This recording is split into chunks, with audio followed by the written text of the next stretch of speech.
Тэгэхээр энэ харагдаж буй залуу Лиам гэх ба манай киноны гол дүр. Үнэлгээгээ гаргуулах хурал нь дараа 7 хоног дахин уулзаа шийдэцгээе гэд дуусах ба уулзалтаасаа гараад онгоцны буул явах замдаа сая өнгөрсөн хурлаа дахин гүйлгэн үзэх бөгөөд хүмүүсийн нүүрний хувирал зэргийг дахин нэг үзээд нэлээд сэтгэл дундар байх нь тэр. Нисэх бодол тэр эрэхт нь түүнийг та сүүлийн 24 цагийн өнгөрснөө шалгуулахгүй юу гэд түүнийг юу хийсэн хинтээ болсон гэд бүгдийг шалгасны дараа 5 дахь аялна уу хэмээн явуулна.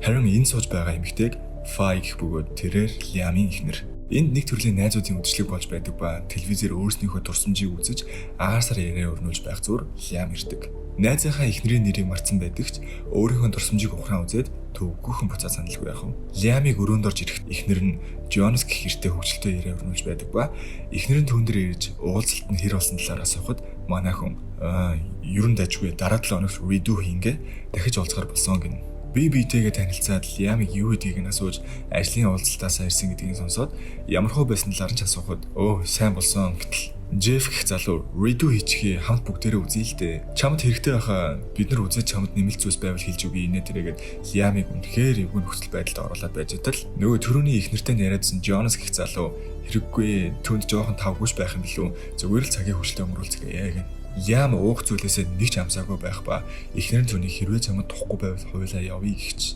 зүгээрээ гэд хамтдаа хоолоо идэнэ. Оройн хоол идэх үед Джонас өөрийнхөө эмгтээчүүдтэй хэрхэн уулздаг байсан талаараа ярьж байх ба ярьж байгаа зүйлс нь Файд нэлээд таалагдсан шинжтэй байдаг. Оройн хоол дуусч эхнэр нөхөр хоёр хамтаа таксин цун гэрлүүгээ явах замд Лиам эхнэрээ хардан түүний хэлсэн зүйлд чи их дуртай байсан гэд маргалтаад авах нь тэр. Гэртээ ороход нь гэрийн асрагч бяцхан хүү хоёр нь байх бөгөөд хүүгийнхээ видеог үзэж байтал Лиам дахиад эхнэрээ хардаж асуухад эхнэр нь үннээ хэлэх ба нэлээд хэдэн жилийн өмнө Джонстай 1 сарын хугацаанд харьцаатай байсан. Тийм ишиж нөхцөл байхгүй гэвч Лиам нэлээд дургуутч эхнэр нь түүнийг орхиод явдагч Лиам түүн дээр очин уушлалт гүйж дахиад энэ зүйл шалгаахгүй гэд харилцааныхаа үеэр тэд хоёул өөр өөрсдийн анхны удаахыг үзэнгээ нэг юм дуусгадаг. Саяхан дахиж хардахгүй гэсэн Лиам дахиад л redo үзэж эхлэх нь тэр.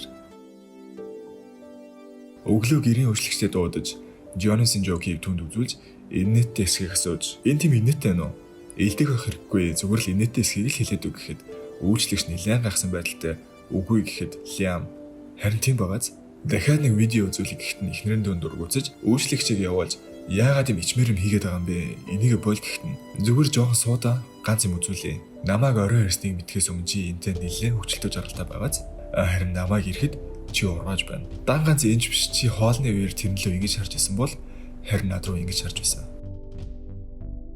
Надад хэлэлтэй чи тэрнлөө хардаг шиг яагаад над руу хардаг юм бэ?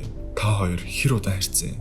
Эхнэр нь нэлээд ууртайгаар энэ тийм хамаатай юм уу гэхэд өнгөрсөн шөнийн Джеффийн Редугийн хэсгээс Джонс Фай хоёрын видеог түнд үзүүлж та хоёр хэр удаан харилцаатай байсан юм бэ гэхэд эхнэр нь аргагүй ирэхэд үннээ хэлж 6 сар орчим гэхэд нь хөөх хитгэн 7 хоног биш бүр 6 сар байсан юм уу гэд нэмээд өөр зүйлс асуухт нь Фай одоо надад энэ хүн ямар ч хамаа холбоогүй зүгээр л нэг хүн гэхэд нэлээд ууц цогцсон Лиам машин суудал түүний чихний ард байрлах компьютер таарвас өгтүүгээр жолоодож осол гаргуул таны даатгал өвчмгүй болно гэж анхааруулсан ч Лиам үл тоож Джонстай уулзахаар явна. Джонасын гэрт нь очиж хамт суугаач жоохон ярилцах зүйл байна гэхэд эрүүл хүн юу гэж хамт суугаад байж ах вэ? Түүнийг манайхаас яв гэх боловч Лиам улам л нэмж угаад эхнэрийн түүний тархинд байгаа дурсамжийг хамт үзье энэ гэтэл түүнийг хүчээр гаргах гэж оролдох үед Лиамын кадр тасарсан байх нь тэр.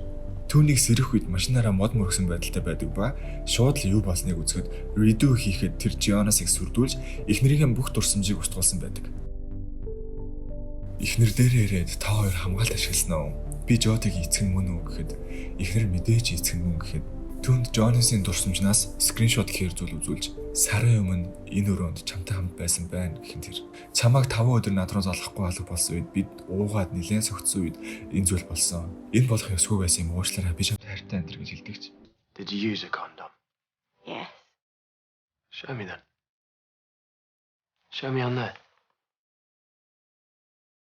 I need to see it, Fee. Did you? So it's just a blank gap in your timeline. Yeah. Show me that then.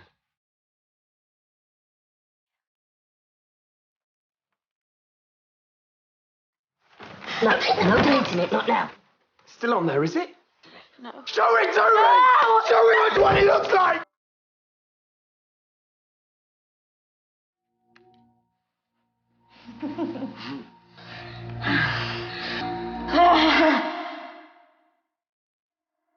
хүн жаргалтай гэсэн бүх турсамжийг дахин нэг үзсний эцэст өөрийнх нь тарихтай холбогдсон компьютерыг өөрөөсөө авч хайснаар энэхүү кино маань дуустдаг.